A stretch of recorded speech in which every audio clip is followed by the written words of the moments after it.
olokomyawo baki ba revelers babwe before otherwise bayinza keeping up nga bayina baana bato abatayina sente za spending and kati abantu abakulu aba maintaining bayina sente setback ya 2 years eno yabawa lesson yachi yamani yeah omuntu ategeera nti obana alwadde yeah so you may find that zijja kugulawo but zibere mobbed up by university students, then stubborn secondary school students, a few revelers. Nenze ndoza anti COVID has set a precedent kubantu abamu abachakalanga. Exactly. Yes. Ngambera mobala ino mbera mwene neva.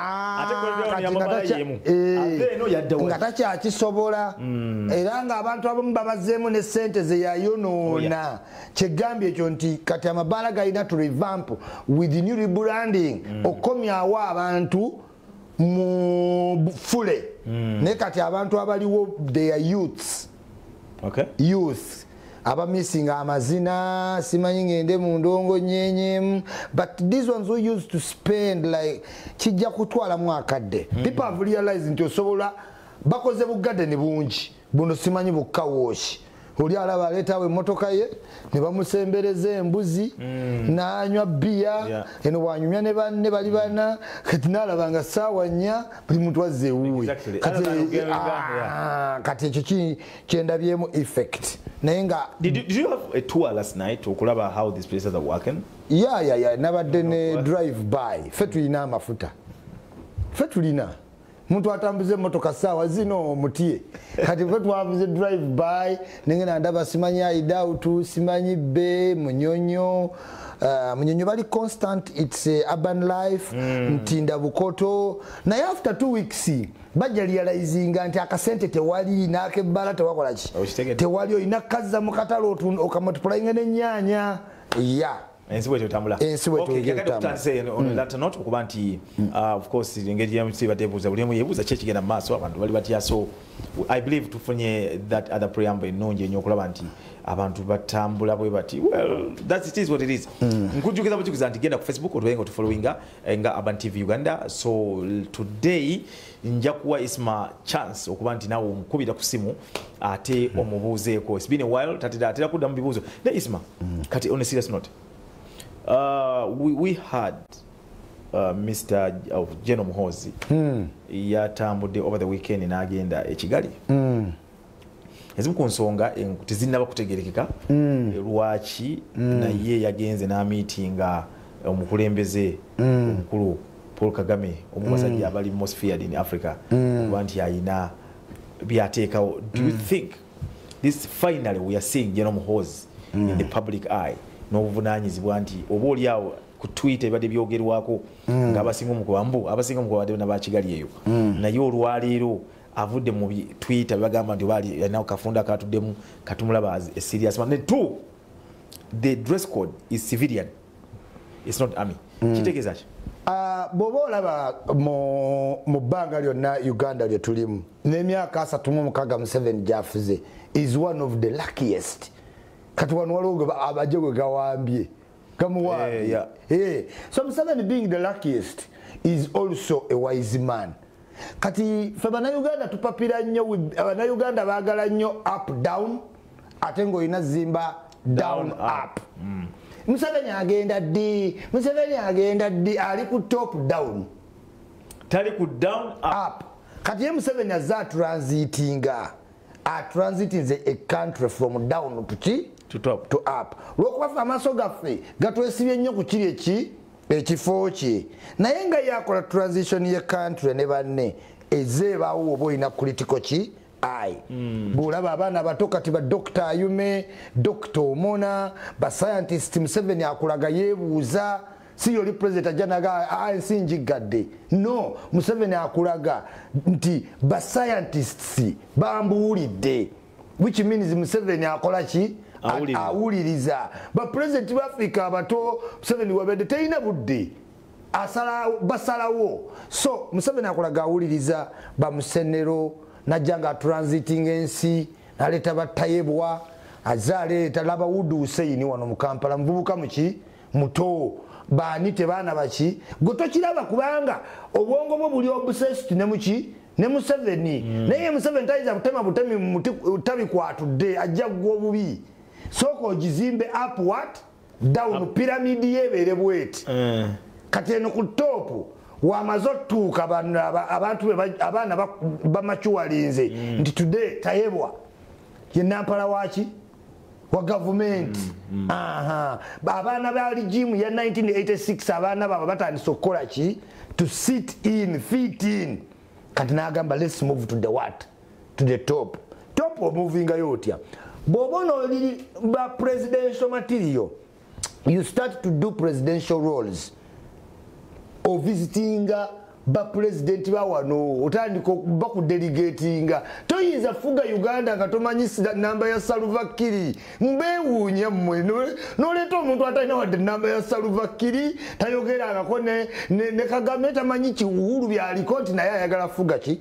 twama ensi zino zikyuse America Europe they can no longer impose leaders kubanga oba tomanyi ba regional leaders wano oba omala buki budde so now any president wobanga mwabakola bugalaji buholodingi okakola lotekako mbusimanya abudu and sons okitegeera saluni mbusimanyi Yusuf and sons wobago okikola for sons simanyi bwongo we kulowoozesa nti omusajja preparing omwana wa atayite mu process zonna bulungi olowooze nti yatunula bino ebya nadduli byayomba nadduli ngate naye yali ategeka mutabani we genda muki mu parliament ekitegeza buli muzadde focus yo eba to see your children taking on your foot what steps kati omwana batandise omutuma kirungi naye kiri important is Kagame to recognize Kwala Kagame president. Oh yes. That's why I take our envoy. So the importance of Muhoozi genda nchikuru, but Kagame to recognize na meeting ani Muhoozi. Kati gwe na yagala entebe obo ino kubale nnyo n'omanyi okyali osembedde oba wali olota. Oyo olw'abalota nga batambula n'atambula nagaze mulonde bannonda tokuba bantu banja abava mu kalulunge bintu batabuseeko batambula boogera bokka simanyi ndi president kati bali president olinaku olinda kyokutensi naye yennyini alinze Museveni atensi leero lwasoose otambulako beyond kafyu ti simanyi bannonda n'abalala ne bagoberera. So the thing is nti transition ezejja era nze nsanyuse nnyo bantu bangi abayisa mu General Muhoozi amaaso ebitategereka omusajja ali ambo quiet afollowing ebintu byeki mpola kakati kirungi nnyo atandise okulaga ki grey azitandise okulabika asobola obeerako mu suuti asobola otuuka n'atukiikirira mu kantu endala waliwo abafunye image empya ate yanyumye kutidde yanyumye nga olabira ddala president in the making temugamba Isma yagala nti Muhoozi agenda kwesimbawo twine n'olyoko noonya okibuye onoonya abantu abanene mu ggwanga abayaye bali eyo bakulemye oli ku banene b'omu ggwanga naye ogambe nze ndi mwogezi nsobola to preempt kati nze nkulaga nti president watukira okugamba nti Dr. Musenero with a lot of respect alinze kiva wa Dr. ani Musenero nti Dr. Diana tulinze Ministry of Health Museveni azaaga balolo obola mu kino ekiseera look at East African Federation Madam Kadaga bya parliament alowooza bijja mulumya omutwe no ya moving at the East African duty etambula buki bulungi. So when you look close ulabaga M7 transition ali mukola ki gikola luguudo ezigende Congo byanzanguye ku transport oiro okitegeera then East African Federation then gendo yogenziganye ne anko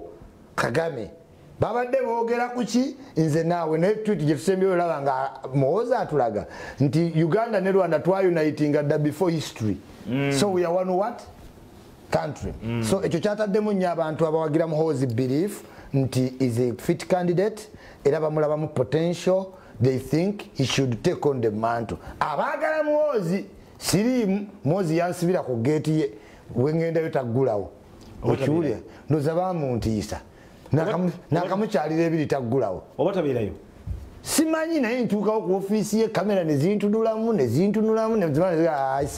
obeera na appointment sino bya appointment negino emyaka gyaki bali baana baffe okitegeera mpitawo naye nga ennyambala eno ng'ogyogerako nti kiki anti ennyambala ne Museveni bwato we yajja n'agamba avudde mu magye nyambadde suuti kanzu naye after some time ng'alina kyategeeza ng'agizaako ng'amala agijjako. So Museveni knows the dynamics how he has governed the country. Kati ne mutabani we bw'oba ofuze emyaka 3 toyinza kugamba olina akatiba kafu. Otegera Rwamiti. So if you are successful for 30 years toyinza kugamba mwana wo tomanyi tactics. So tactics muhozi jeno naye azikola ki aziyize ate asobola okuba diplomat ajja kuvaamu ng'alizayininga sife tugenda olondera mu parliament ng'ate tuli Kenya. Waliwo abagamba nti what yabadde the right person to go represent us. The right person omumanyi otya. President has powers vested in him. President has powers vested in him. President yakeera naga full figure advisor ne Buchamani ne Catherine ki kusaasira awo nga temumubuuza so president alina kituyita powers vested in him as a president ate moso muhoza ali mukali base ye army commander land forces ate advisor our president on special operations. Right now we have a special operation. Yes. So it requires advisor of special operations ogenda a briefing emu president we Rwanda kubanga ne Rwanda ina interest mu Congo. Yes. N'abavuganya Kagame bekwekawa Congo. Kikatenzo bamubuuza mwate mwakoze magezi ki okuteekayo kampu. So either way abalabire wala tumazo kitegeera nti the boat has sailed. Bw'oba tewalinnya ekulese. The boat has sailed. Naye nga tuli ku peace ne Rwanda si kirungi tugugugane ne ba neighbors kireeterawo stampede ya mu economy boda bagigadde twakava ku boda simanyi motoka z'amafuta zirina we zikwamidde to avoid stampede tulina okugenda nga tukola good relation ne baki ne ba neighbor. Abantu abatakitegeeza babagamba Museveni wano enguudo zirimu ebinnya kyokka ozimba lw'e Congo. Omugenyi wajje wammwe nga mulina omufaliso gumu mwe musula ku mbugo mu bisenge omufaliso ne baguwa omugenyi tekitegeeza nti omugenyi gwe baagala ennyo. So neighbor abanga oyagala oba peaceful sooka making peace naye gwe ne bya internal weetereeze naye toyinza kutereza internal ng'ate external nawe bakuli buki bubi. This is why tuyamba ku Congo etereeze Rwanda tubeera tu peace ne Tanzania ne Kenya. Awo tuli. Thank you very much. Tukyali ffenna tukube torch mu birowoozo byaffe okulaba ekigenda mu maaso naddala wano ensi bw'etambula here and there. Tuli ne Isma Olaxess annyonnyola ensonga nga bwaziraba. Nja kuteekamu of course ku break katono ddala ate of course tufunemu ku lulendo lw'amazzi tugenda kuba tukomawo.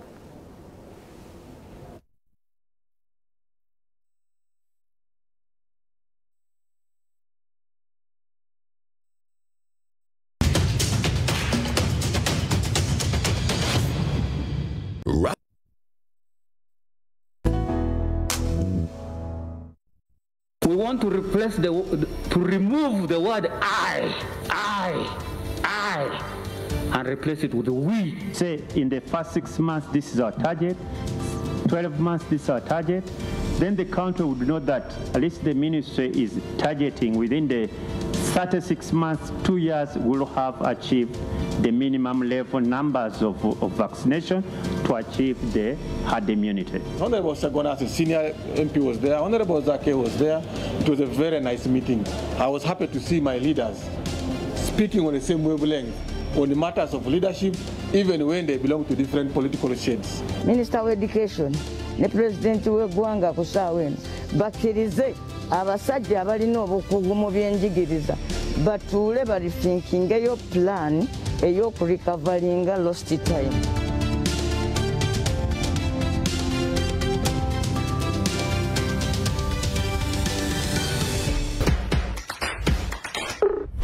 Millions of businesses across the globe have closed, not because of mismanagement, but due to COVID-19 effects. Planning to start a business in these tough economic times but still in doubt? Don't you worry, we've got you covered. We shall be telling you of business opportunities, how to make money and invest it, plus the market projections. You need it. My name is Isma Olaxess. Join me every Thursday, 10 p.m. only on the Business Show. Short Circuit is back, fresh and exciting. Yo, Chosen Blood. This is Jamal Waswa. Spice Anna. Short Circuit, Sunsumula. Every Monday, Tuesday, Thursday, and Friday, 11 p.m. to midnight, with exclusive events updates with Denzel. Short Circuit, Sunsumula.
There you go. Tuli ku Rush Talk. Tuline Isma Olaxess. Tutunulide ensonga semasonga ezigenda mu maaso mu ggwanga. Tuba tunulide ddala kikigwe ky'okirowozako. And of course tuba tunulide torch. Mwenna abatulaba gye musonga mutulaba, thank you so much. Of course mikono gyaffe mwenna abali ku State House right now. Kikola kyatendo nnyo mwebali ddala. N'abali wano ku bagita fire something. Fire guard. And of course those who are watching us through of course Facebook page, we appreciate you guys. Namwe abagera ku machana mga katubere ku abali balinyo mwebaliridala. Of course big up to yourself, upon yourself. Of course Jeno Mugisha muntu Romushana is just of course these are my peeps. Mwami Romushana, thanks so much. Of course naba abanji nyama nya Rusi gatera ne ganta wanya nemwe bali nyo amwe. Of course namwe abagera katulabika sajja kadoga Isma kakole omanyeri y'abantu balete bategera Isma yani bajja kutegeera nga bakumanyidde mu birala balowooza olimu ndi dynamic siri static tekitegeeza nti olwokuba nabadde wa Rwamiti sijja kwogera ku byaba bufumbo bwa kiyaye era ojja byogera kibola ne musengo obira wona tesigeza sijja kukubulya nti oyo muyimbi ayimba gasiya Erero tujjayo ejuge tugenda mu radio emazaalibwa dynamic kati gwama eyansuubira okuba mu kapayipu kamu ononsonyiwa tuli waakyo bwakusange mulungu akwesonyiwe byonna ojja kubinsangamu kubanga nduddewo wano Kampala Uganda esingako myaka gumu oba myezi so nze nina obbabuulira nze ayina moral authority okukubuulira ku bintu okitegedde ode mukasambidde akutumidde Honorable Mukasambidde kwagala nnyo nange mbidde namwagala dde okuva ku university eyo nga guild president wange mbidde abadde guild president wange Makerere mwagala nnyo naye kiri unfortunate nti abantu tebasobola kye nagamba tukwatanga abantu bo mu byalo kati Masaka tebategeeraga valu ya mbidde ate balonda bano abakolera Museveni ni these guys okitegedde akuyise na akuyita ina mukulumbidde wonna wonjagalira naye gala dambe ku timu ya mbidde mu lwanyi nze njagala balwanyi emirimu gyakole Masaka yagala obere part of the job nja bigenda mbidde muganda twagala okutegeera of course byetwogeddeko bingi ne billioni za sente zateereddwa mu maje mu lutalo mu byolutalo kiki why this and why now omanya bana Uganda Rwamiti tulina otegeera bwe bakugamba nti America esitudde abajasi bagenze Iraq budget erejja kati tuli mu lutalo wa Congo. What is 250 million per day? Mulowooza gano ge maje ga Obote oba Amini gana maje gali professional bana bana basomye tojja mukwata omujja wano omuteeke galamba mu nsiri mu misota mu bisolo golowooze ng'oli e Kampala we muvuge emmotoka we mugenda mu mabaala we mujjudde mu loogi yaali bweru ate ng'alina masters degree gwe atalina diguli odde muno weekole ki waliwo oluyimba lwa Levikison lwenjagala ennyo aluyita Mbeera nti agaali agayaye ge gavuga empya okitegeera kati ge gali muno mu kibuga nekiteekako amannya gaakyo tewali mulimu gwe kikola kati omujaasi waffe asomye educated kati tutwala bali educated tumugje wano tumukubye galamba mu nsiri ayina famire kati what is million 25 what is million 25 tukozesa ennyonyi zino jeti zemulaba sizo ezirize mwamanyira ku Gobote zino new jets zino new tanks mafuta camping 250 million ntono Museveni lwakyo abajasi tobaagala bawe bina olunaku bina omujasi owaffe tulina omusaako value naye mumuleetera ne basivile nomumanyira abajasi baffe wano ku General Kechi we yafa kyemwasooka nti laba ennyumba ya General Kechi mwali mwagala asula mu kasiisira Geno we yeekuba essase ku barracks temulabirira abasirikale beekuba bwekubi maki bw'asula mu nnyumba ennungi Geno sente yazijjawa kale n'owulira omuntu wato n'ompita okupi manja ku booluyi Geno waffe asule mu kasiisira.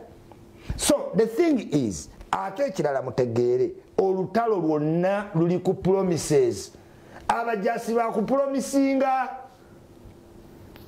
Napoleon yakuba n'awamba Europe yonna mu week ng'ekiro awamba Spain ekiro n'awamba emisana Finland kusuubiza abajasi abagamba waliyo titanium tugenda funa gold wetumala ono tugenda funa uranium ne balyoka bakubira Europe bagamba Napoleon ndi mu Africa waliyo scrambling of Africa nagamba why ngate zino ziri wano I mean Hitler why should I go to Africa nga zino za Europe ki Hitler kakube Spain Sweden Finland bonobo nabukuba kati the thing nti amajo ino gateekerawo promise ereetera omuntu alina diguli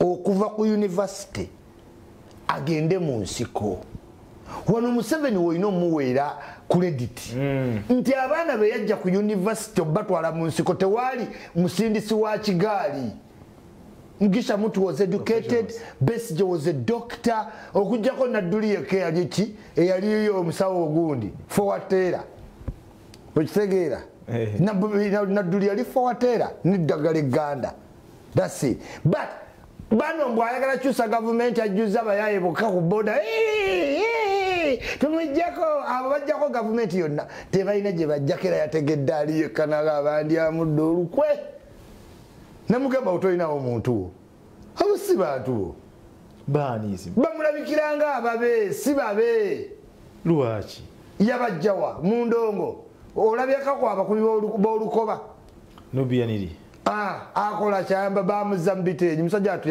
azimba kalina wali ekkulambiro w'empita yagula ennyumba enkadde n'agimenya kati bagizimbyemu ki kalina yes yafuna ekiki ekyaggwa kakati oyina otegeera nti okutambuza amagye mu nsi endala galina kugendera ku promise kubanga ekisuula gavumenti magye kuba aido kasito amagye gafuuka aido nga gavumenti kati zino zeewambye because aga amagye gali ki aido ng'onoofuga eggwanga amagye togawummuza Central Africa Republic, Congo, Sudan, Libya. Even if there is no war, you create the war. Are you serious? Yes. Shaka Zulu msajja amubuuza ngomani tino kati ofuse king Shaka Zulu entalo tugenda zikola tutya ndoze entalo ziwedde Shakazulu ya muddamu we shall create them ngomani tujja zikuliyetinga cause an idol army ye yatwala bobote kutwalirawo. So it is on that pretext nti amaje galina okukola kyegakola under motivation eyawaggulu. Kuba omwana kagamba nti tukozesa 25 per day ayina omutima ogubeere Congo n'anoonya kyakola ki kyayagala. Ekirala bwe tutabaweezo ssente ne babba golodi Congo ng'akeera ku TV Lukwago n'empuuga era ababbye Congo gy'oli gy'asula oba waliyo kazini we kati kikusa abo abaana baliwo just kuwakanya ate nga tebawakanya mbuno ofunemu bo bafunemu. Okuwakanya kwabwe kuli intended si kwabano abantu ba bulijjo. Kuno kuli intended practically kwaba politician. Ngenda kulagawo mu maso wetujja lwaki bajja ku TV ne bagamba era simanyi budget zasuse naye ng'oyagala mubuuza tumenyeremu ku budget gy'oyogera break it down tasobola. There are few MPs who can break down a budget. Ajja ku TV simanyi amaje bagawadde milioni 250 olunaku Museveni mubbi bannange serezo omusolo naye ng'omubuuza nga tonnatumira beeka ng'ombe lutamaguzi break down the 250 million UPDF zegenda okukozesa olunaku olaba bateziggwawo nga nantono. Tukubalira amafuta g'ennyonyi tukubalira kampu okulya naye kati omuntu kyatamanyi omusajja ajja ku TV n'agamba ntumira abeeka Mmengo mulime ennyemboga bwe mumala mulimu oluguudo n'omwala Museveni atubbye nnyo milioni 25 aziwadde abasirikale. Omuntu obwongo bwe okuba subconsciousness ntono n'agamba kale wulira naye ng'omusajja tasobola kumumenyeramu oba ng'avudde ne mu parliament ng'akkiriza cause mu parliament oba baleeta budget ogiprovinga gwagambye nti mugenda kukozesa milioni 25 per day. You must break it down the money kyetuyita quantification. You must quantify.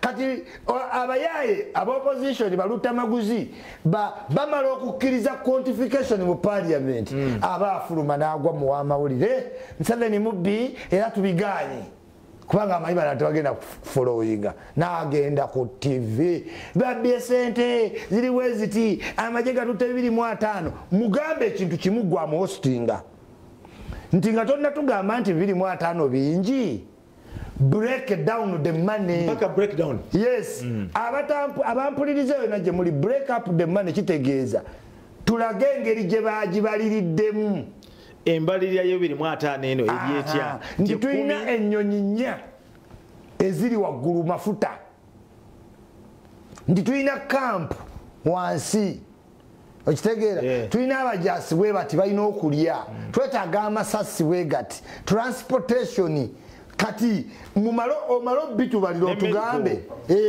nti olaba tubibaliridde ti sente zikoma ku milioni 8 ate oba tutebiri mu mmeka ekyo kibayita omukulembeze azze okubalaga obunyazi naye bano be muyina abampembe ku TV si ba opposition abo balimba banoonya mirimu balina mulimu ki waliwo alina ofiisi ekola nga MP kati gye balina zaggalawo zaali za manerending bamanerenda be mwaleeta manerenda simanya abafako mbubateese omusajja aguze kadi milioni 95 akuteeseza biki akuteeseza biki 95 yabazze kukola sente ze bagimuguza 9 mwezi kati oyo naye ngaakugamba nti ali kubya pata nti avuganya Museveni oyo azze kunoonya bintu bye abasinga balina bye beenoonyeza byabwe. Yes kati gwe omuntu gwenna wa sente zange n'onguza kadi oba mmanjaki era nze mwalaba siri MP ngeze nkuwa sabbuuni ate nkusange ku luggi lwange kugamba akalulu kuwakanguza vawano genda naye nga kisuukiridde ababaka bonna bakomplaininga nti abantu bano bamala okujigira bwe bati tebava ku bikomera byabwe tebava mugamba ntuweeyo anti abantu bamala okutegeera nti tewali kukiiki tewali kuteesa oti bateesa ki kye bateesa abantu bamala okutegeera nti omwaka MP abakawumbi okitegeera kati muwago waffe ayingire be pa oluyingira naffe tumugaye kati tuli mu kugabana bali mu sharing okitegeera because noli aba abalaga Uganda ebintu bya politics byafuuka nga bya mupiira simanyi Arsenal Man U simanyi Chelsea ebyo bina Uganda bibabeera abasajja bakoze omulimu gw'amaanyi basajja ne balwanira amafuta ne bavuga eggaali ogenda ku parliament ndi amafuta tebagasobola sensationalism gabbi esinga polisi yabaddewo era bannensubu omala yaddawa ojuka musanga baita omala bamukyusa yawumula yaweza nkaaga omala yonna gy'oli nkwaga omala yandifunyeyo omudaali lwakwa okola ennyo siimwa abasajja bazze n'eggaali nti olubazze teesa ate mafuta gasoboka ga bbeeyi kajanja emupiwa bamirirwa eggwanga Isima muloko musobola munemu mulibo bamulya bisiiki mumusobola ebintu bya uliriza but the constant is it drive kati bwavuga akagaali amemba omuntu wa constituency ne kimuyamba ki tewali wera nnyo kyamaani yes kati abalwaniridde ntikaze ebyo sensationalism playing for the gallery ebyasegirinya ne munyago ebyabaleeta ntudde wansi ntwala mufaliso ntwala migati gundi ebisanyusa obwongo bw'omuntu ali down netukyali kuyafuza ebyo si byabufuzi ebyo byonna bagezaako kumanipulatinga bwongo bw'omuntu kuba akalulu kajja. Okay. Kati nkugamba nti MP ali serious yajja n'akugamba nti oil prices teziri determined by Uganda. Tetusa determining oil prices. Ate n'ekyokubiri nti ensi zonna zifunamu hiccup weight muziwulira ira nezine ziga producing omukulembeza alina okujja n'agamba nti kino ekizibu kye tufunye eky'amafuta kiri short term kubanga tulina obuzibu mu covid testing tusaba government kupushinga system y'okukebera abadrive eterere twagala babakebere e Kenya kasaba kwa kizimbe kimu abe ne certificate akole ki akwata kagaali omutima guna kuba mwe muyina ebirwadde onoogwira bwerere wansi ekifo ne bakitwala bati yakati omuntu yafunye eki mu kuvuga akagaali MP yavuze akagaali wafunye eki gaali nye gakendedde yakuladdeyo lita 2 yakukoledde ki ate nawe unye yagayina agayina emmotoka agitaddeyo obuteesi kivuga kiseka MP njagala bbira bakomayi bibera mu tinti kati leo gwafunye chance bwa amafuta gakeredde omusanga n'omujja kagaali ne mukatwala mu atambuza bigere ate tutuuke mwandi bakutte ne mbaya mutambule naffe kuba muntu wawasa akola ki mwandi bajje bajje n'akajjanya mga tubatambuze mwandi tutse mu omusajja aweekera tonna balaba Jowero Ssenyonyi ng'ekkooti tezimutuuka ku NTV naye genda omulabe ayina ebiseera alinga bimulinga byaleema bwayogera ennyama yonna wano ebiseera n'ageza kutama nti mugaba amujjudde mirembe myereere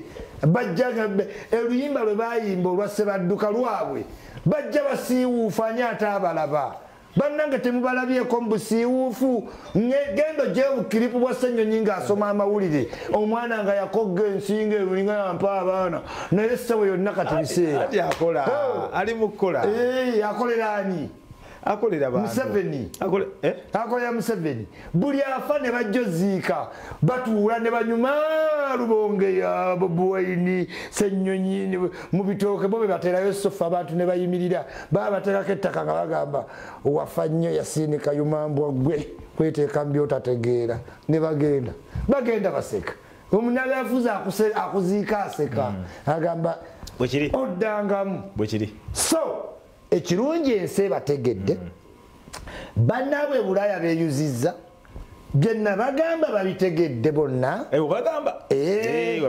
kati byonna biweddemu amaanyi kubanga you can't promise what you don't have. You cannot have your own cake and the same time eat it. Gwoli ku maato oli mu abaana bo bali ku Manchester mukazi wa asomera London mu nsembulidinga banga bya nyima nga todda tutegeere nti ebulidinga naye bwe balinnya okugenda maaso kayana mwami Kyagulanyi yavuddeyo n'agamba nti eri ba members be abamu abambega era wabaddeyo ebigambo byogerwa nti ne mwami Mpuga naye nagamba dda waliwo Mpuga yateekayo subterfuge. Waliyo tiimu Mpuga ne tiimu ani Bobi Wine. Nzize kugamba ebintu Rwamiti temubifuula trending, mufuula bitaliimu. Nakugamba oli Mpuga naye ye positioninze bakiyise kwetega kati. Beteze Lukwago yeteze, Katikkiro yeteze, Mpuga yeteze. Batya. Anti gwe katoina image, tosoma image. Gwe balabe nga bagenzo kyalira Katikkiro. Abanga Malcolm X. Mukende mpolo oyo ayagala bwa president. Kati olaba Mpuga obudde bwamuyingidde yabunoonya dda yabunoonya ku mawune bubula kati aveewaawe Masaka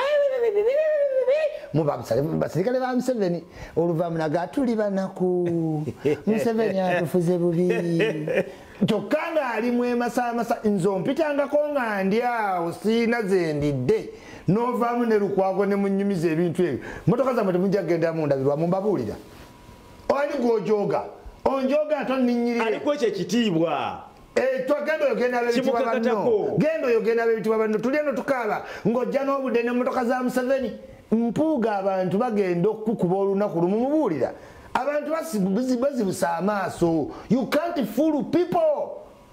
Banaku bannange munaku munno wange oli mu V8 kimukakatako mwami Isma beera mu banno netonyite munyiiza bantu temulimbalimba bantu kati oyo yateeka subterfuge muki mu nuupu naye nga Bobi Wine musajja wattu mubuuze oyinza otya okwesiga pastoralist bapastoralist obamanyi oyinza omwesiga n'ogamba abeere n'omwana wo pastoralist agenda Soroti agende Kumi nakapiripiriti kati Bampuga Namboze Seggona bapastoralist mu politics.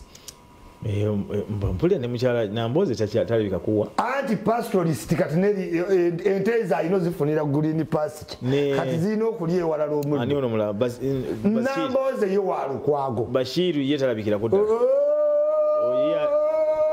mbuba bali bamukuba abenyini nga bamulinda abavuka mbu abayaya anti okulimba yajjaga ne program mumbayirawo omubiri Basiri wabasomera erifa mu Iraq gamulemye okusoma ebiri ku ground asoma biri mu Iraq kyovula bakati yagudde yafunirawo Miss College nga yakatuuka tanyumiddwa parliament ekawempa atyayo atambulira mu ambulance ebimotoka bya ambulance abeereye emabega nekiyita kumbe mwali abantu abatya nagambe zo ambulance motoka zaabwe mu covid Bashiri atambulira mu ambulance atayinza olaba abantu tayinza kugenda kamocha don't lie people muntu anyigirizibwa nnyo ku mutima tomufuula musiru okitegeera abantu bamanya ebintu baganda ba Bobi Wine bye bayina nozimba ennyumba neeremera awantu emyaka 2 nga abantu babbiramu bakwatiramu bakazi nomala n'ogizimba myezi 2 eyakulema emyaka 2 bannange oba mutunzi wa golodi anoonyeza mugoli maybe omusajja yakuba bujjita ne bugaana nubiya niri mu dakiika 2 azimba kalina ng'obadde myezi 6 kitalya edi mutu asala enviiri ekizimbe kirinnya Sauda Madada tulima bamujjamu nabaana akola mu KCC ewana afuna musaala abaana bazze babitegeera abaana beeyiya batandise obitegeera nti ono omulenzi ke kali akayimba ke yali atuukiriza nti buli omu asiba kiwaani sitegeera bannayuganda how can you trust a musician to do what to any serious thinking position? Musicians are people who are funny but buli ssaawa batwala ebintu ne babyegaana bali crooked mu ndowooza yaabwe balina belief yaabwe. How can you trust a musician? A man like Geoffrey Rutaya, he older man, you wouldn't want them to like to be in the parliament? Can they tebaina messages nonje? Omanyi bwe weesimbawo ne wotayitamu ba honorable. True story. Kati bwofuuka honorable waliwo abantu nga tebatravelinze nnyo asigadde kalicho wadde ayina ssente kati nga yakula yegomba abantu webakola omukolo ne bajjaga bamuyisaawo maaso bana abasooka ku mpombo kati be bayiruda maani kusooka ku mpombo ku mikolo ti mubaka wuuyo ajja n'oyitawo ne katiibwa bw'oba obadde mu byakulanga nviiri n'ojjako akaviiri omanyi feemu eno eri bweti abantu bayinza okukwagala nnyo mu feemu ng'oli muto nate n'okula ne batakwagala mu feemu. Do you get it? Yeah, popularity nebanga tekyaliwo ngege yali mbuto. Kati bayilda man tamanyi abandi mwagadde nga ayina envi. Tamanyi kyeyandikoledde dread zirimu nvi.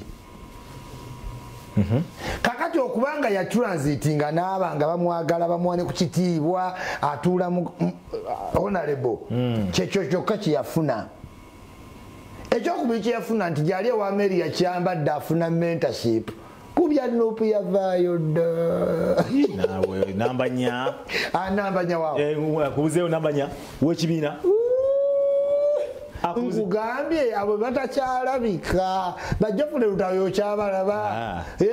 Mukulu gundi okyamulaba yani agula abasambi b'omupiira okyamulaba omulabako omusajja wange oyo omusuubuzi ali kubya abasambi b'omupiira yali ayagala ekintu eki diplomasi engeri gyagende Vietnam n'okudda Vietnam simanyi Russia Ukraine gye basuubula abasambi. So Bobby Wine was a standing block. Abantu ko bayimirira to shoot. But the time of shooting, Bobby Wine felt like yani ono Goliath. Abantu bonna bayimiridde ku ye. It is by now that is realizing nti abasajja they used me. Ye kyeyatunuulira ennyo zaali ssente. Kuba ku milioni 2 eby'emmotoka buli omu yamuggyako milioni aga. Abiri. Bali mekatano musanvu. Ke kawumbi. Kati yatunula ku ssente kuba alina real estate. Bonna Lubonge yayisa bbaluwa. Era yabajjako milioni 5 ku mbaga ya Nubianiri n'amala ne yewa credit yagikola. Buli memba wa Nupi bamuwe bbaluwa ocontributinga milioni 5 ku mukolo gwani. Are you serious? Gwa Nubianiri gwe basalirako yekka ye lawyer gwe bayita muwadanku nnyingi kuba yali abadde ttaka ku byalumbuye ng'akozesa ssente ze. Gyali yabeera wano awo nga ku Nando sibabeerawo nga banywa buugi bakola kyati tebayina byayawozaaki yagamba lawyer w'amaanyi abaana ba Nupu bakola ki mu kkomera. Abaana bakusesegona. Shamim Malende taliiwo. Shamim Malende ye mukazi wattu akoze ekimala kati ebisa bimuluma amazzi ganayiika ne ku kooti. Tolulaba ekirungi ayita ne bbaawe tebbaawe muvubuka bano ba 6 pack asobola omusitula mpaka Nakasero muddu awulira okitegeera. Muddu awulira bamuwandiisa nga assistant and driver bwe bukadde 8 okitegedde. Kakati Shamim Malende yakoze ekikye. I appreciate that girl. Musanga ku kooti naye muwadanku nnyingi alinda kine Segona sibalooya actually mwami Segona bamunenyeza Segona nga tewali kigenda mu maaso. Segona gwe tutya abaana ne babasiba ebbanga lino nga tabeera ku kooti. Bali balina omuntu wawe balinda Lukwago yeesimbewo nze kubuulidde nagamba Lukwago lwe banamudikira yalinga era olaba Mpuuga yagenze okulaba ono Lukira Basayija yali amanyira jeno waffe ntino simanya awandiika obutabo bwakawandiika obutabo bumeka obutabo bwakyusa ki wano Lukira Basayija otulengeko obugalubindi bw'oku Twitter kati di Twitter kamu tukitalya waliwo ebintu bitalina kuteekako nnyo simanya awandiise tetubeere na speech tetubeere kola kwogera tokkirizibwa Isma. But you can no longer guarantee you freedom after speech. Aleso obugalubindi mu muwandiisi wa butabo sibaye bamuwadde awadi ekujjayo ekitaliya. Sebo temutatuona expression of speech. We don't sometimes abantu mutegedde toyina kuyita woyina kukola ki. I am not abusing, I'm not insulting. I am giving what I think is right. To who? To your son? To your daughter?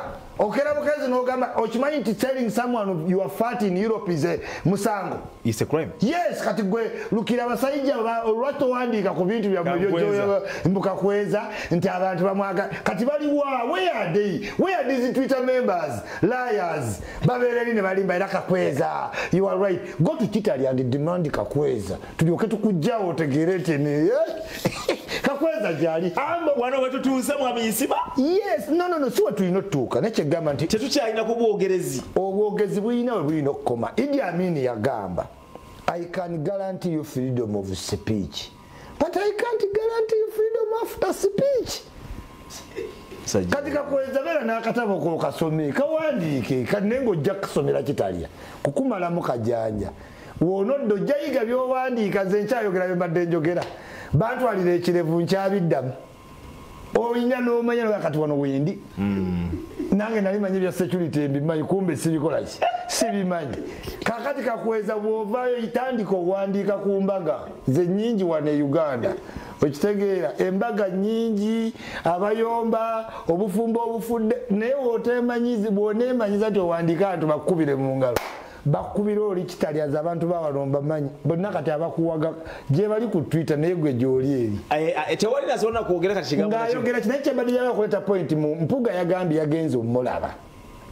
Yes. naye bwe yakomyewo byonna bye yayogedde nabiwulidde but the conclusion was a factor. Yagambye Kakweza atumidde nnyo Dr. Besigye ne Bobi Wine ono Nuupu member ono Nuupu ki member kina kitegeeza kikutegeeza bano bampuuga balulumira mpuyi bbiri batya bakolera Besigye ne Lukwago. They are promoting a Lukwago project but in all parties. This is why tebasobola kulwanyisa Red Front ng'ate abaana ba Nuupu tebaagala Red ki front naye Nuupu erina Red Front erina bamemba mu ki be bano Bobi Wine bayogerako kyokola nti omusajja wagenda freedom fighter agamba nti atumidde nnyo Besigye nani ne Bobi Wine kubadde Kakweza ng'amutumira wati yawandika ku Twitter ate abantu busimanyi Twitter y'amaanyi abo bonna bakakweza Uganda tebamanyi muteeke Lugazi nange tuteeka Kakwezaawo ne Galubindi zeeze engazi kino muwandiisi waabo tabe Lugazi nange olaba abantu gwe bamanyi anti nkulaga Twitter buno obubanja bu Twitter butono bukulimba nolowooza kuba oyogera nabeemuyenga abatabeera mu struggle n'abebweru birabira kati ebweru bawandise Free Kakweza omanyi obeera nnyo wa Twitter simanyi oyogera n'abeeri n'olina okuddamu kukujjayo yavuddeyo tekukujjayo. The thing is bampuuga bagezaako okulaga Bobi Wine nti twayingira mu kintu kyo tusigale nga tuli banywevu okitegeera naye nga balina omutima gye guli nagamba linda olunaku lwe bagenda oddikiralinga Lukwago mu FDC olaba bamadamu Nambooze tayogererewo nti ndi wa Lukwago olaba yali mu Nuupu nga yakatuuka tanaweza na ssaawa 2 Lukwago n'agenda mu FDC n'agamba nti agenda kwesimba ku bwa meeya nga ne Nuupu epulaninga oteekawo omuyaye Nabiira owulira okakkana Nambooze yagambirawo nti ye awagira Lukwago Bobi Wine nga teyamuddamu kuba yali amaze omuggyako $5,000,000 aga kaadi omuntu gw'oggyako $5,000,000 tomugaana wagira kyayagala okitegeera yamuggyako obukadde 5 ate wali eyo kaadi ey'obwerere mu Nuupu Alozias teyakugambye yes ate kati omuntu yakuwa $9,500 tomugaana kwogera ekya Alozias nakyo kirala nnyo ate ye yagambye $9,500 gye yagigula kiki ekigenda mu maaso ekigenda mu maaso nti bano babadde balimba nti they are something unique we have never seen what before but now their grey hair is coming out they're not any different in fact bano bebasinga n'obubbi manipulation bamanipulating abantu muda ku muda bazimbye wano wonna mu Manyangwa estate balina zi estate kuba abantu Besigye yabba abantu Besigye never fooled people tewali ono byakusonda yes but where does this leave the party itself nkutidde tugenda kukola pate empya tulinda Segirinya bamutte tukole empya tamanyi Segirinya gana abana go galaga manyaga principal gagwamu dda naye lwakubanga tewaliiwo opposite force eyinza kubalansingira kutegeera nti gakola ki yazinye eggulo nga Museveni agambye Kafi avuddewo yabadde mu compound kyaca nga mukama wakkiriza esi yeggudde afunye n'agazannya mu compound nti oyo ayagala omujjako mwegendereza abaana abo tugenda kumulamu katono tujja kubatikako ne mwami Isma ngakubye mutoki nena osobola okuba ku simu maaso ajja kutegatako tulabitikira maaso obadde nadda mu compound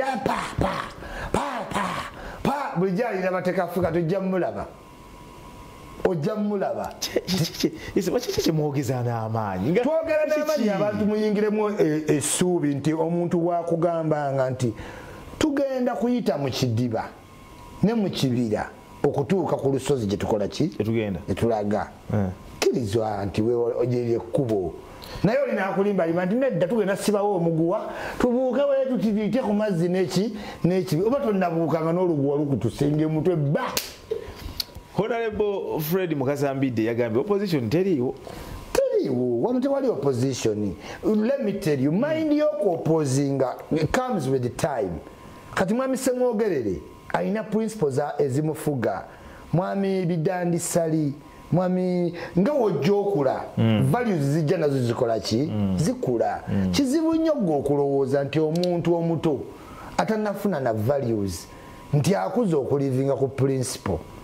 Kizibu, those people are unique. We'll start from there. Let's take a break. We'll start from there. Isma agenda kuba kyatwongerayo nawe nga bagambye konti okuba ng'oli ku Facebook nobeeranga naawe oyongera okuba nti obuuza ky'otyosaako oba kiweegattako tujja kumulamu katono tukomewo tumaligizegere ate oluvanyuma tugendeko ne mu ssimu naawe obeere nga olina kyogera. Chelifenda mu Rush Talk. Good morning.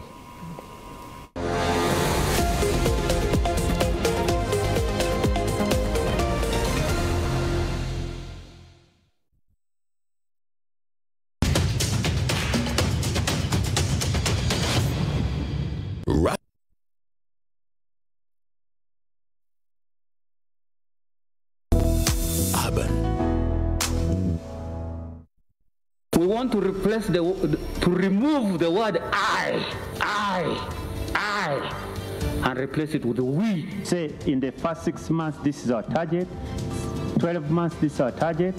Then the country would know that at least the ministry is targeting within the 36 months, 2 years, we'll have achieved the minimum level numbers of vaccination to achieve the herd immunity. Honorable Sagonas, a senior MP, was there. Honorable Zake was there. It was a very nice meeting. I was happy to see my leaders speaking on the same wavelength on the matters of leadership, even when they belong to different political shades. Minister of Education, the President w'eggwanga ku ssaawa eno bakkirize abasajja abalina obukugu mu byenjigiriza batuule balithinkingeyo plan ey'okurikavalinga lost time.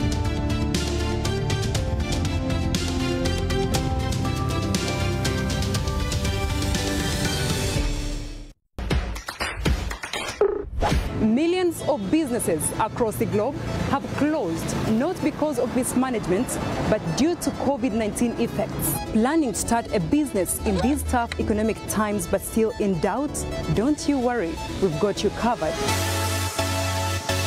We shall be telling you of business opportunities, how to make money and invest it, plus the market projections. You need it. My name is Isma Olaxess. Join me every Thursday, 10 p.m. only on the Business Show. Short Circuit is back, fresh and exciting. Yo, chosen blood. This is Rwamiti. Spice Anna. Short Circuit Sunsumula. Every Monday, Tuesday, Thursday and Friday, 11 p.m. to midnight, with exclusive events updates with Denzel. Short Circuit Sunsumula.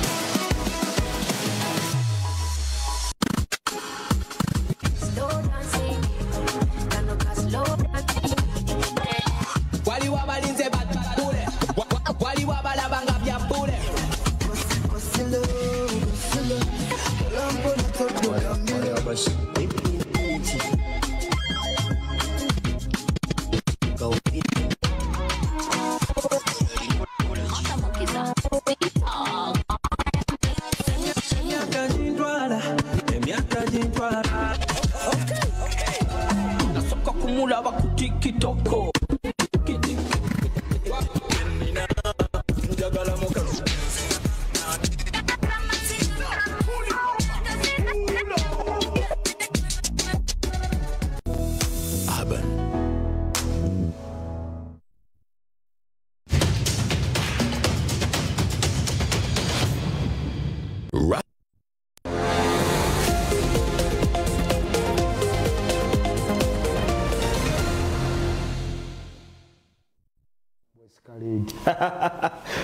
Well, I know for a fact that so many guys are watching, including Nelson Nwaha and team. Thanks so much.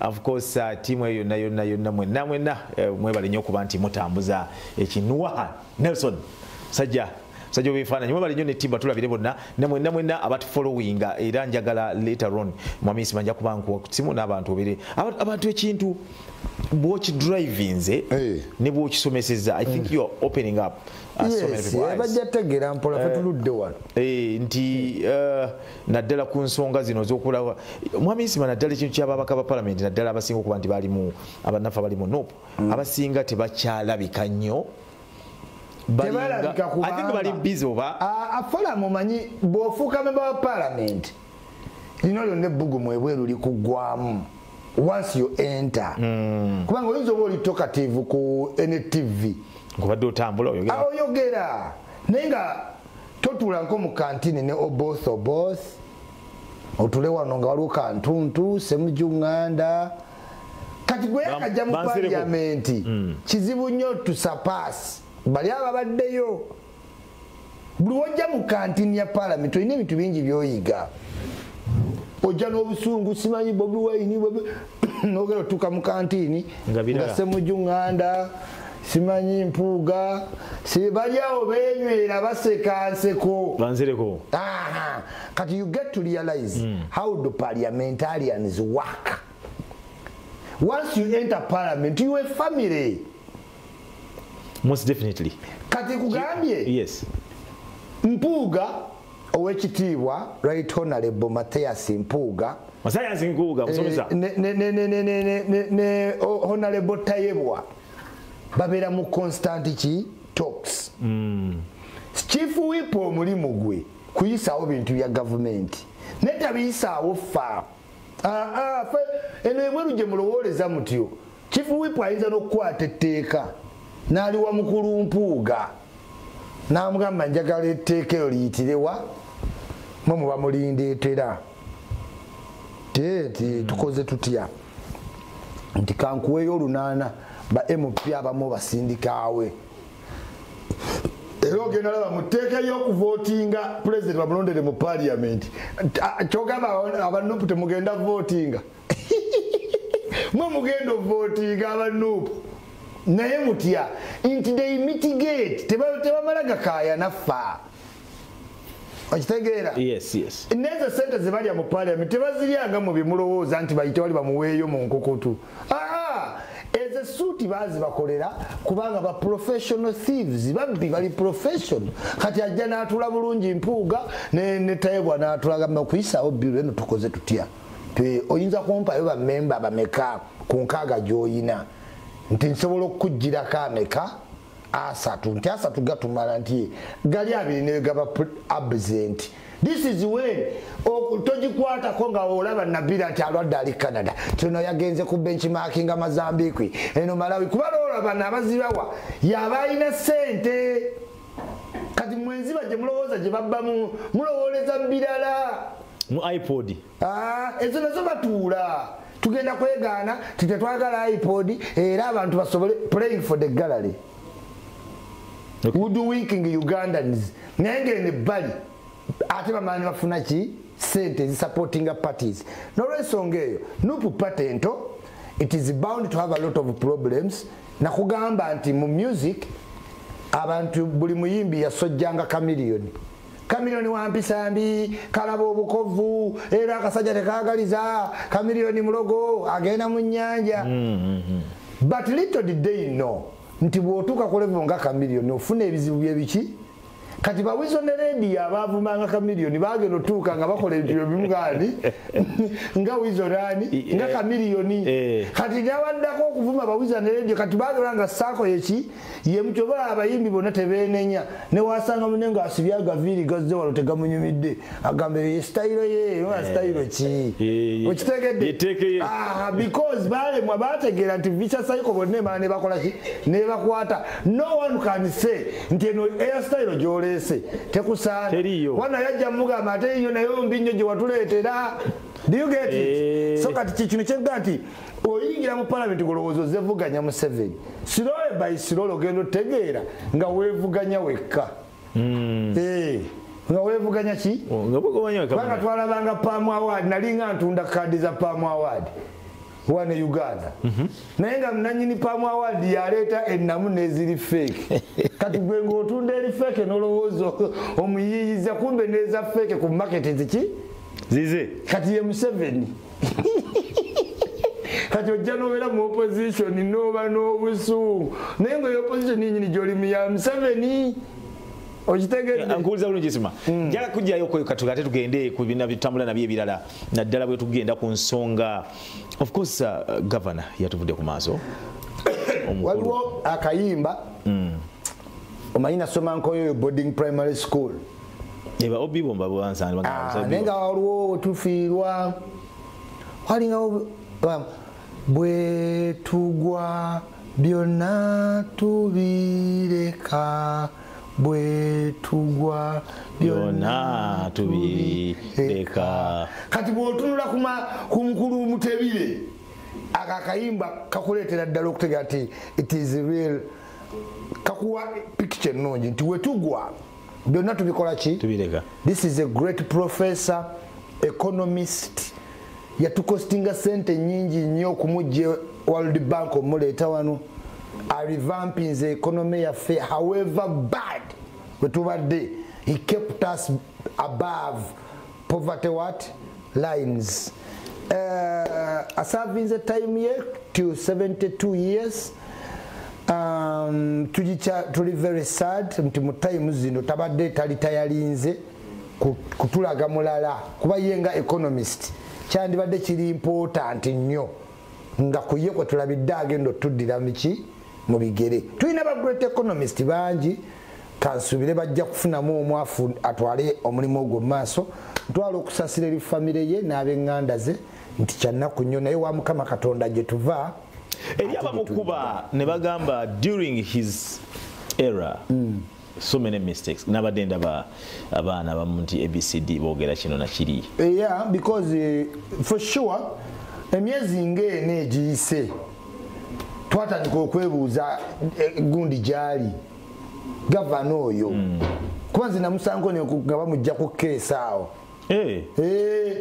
nemutunuulirawo nti neŋana neba nemutebe omanyi waliwo endabika gy'olabika nga toowone no offense nalaba BMK wano ku Metipo nga bamuyisawo mu kagaali naye nga mulaba so kyali kiyennaku nti mwami Mutebire abadde mugonvu ebbanga nno okitegeera this is when bwetubanga tukola emirimu mu bifo ebyobuvunaanyizibwa nga ba Bank of Governor NSSF ebyo ebitongole ebyamaanyi UNRA Revenue Authority you should retire.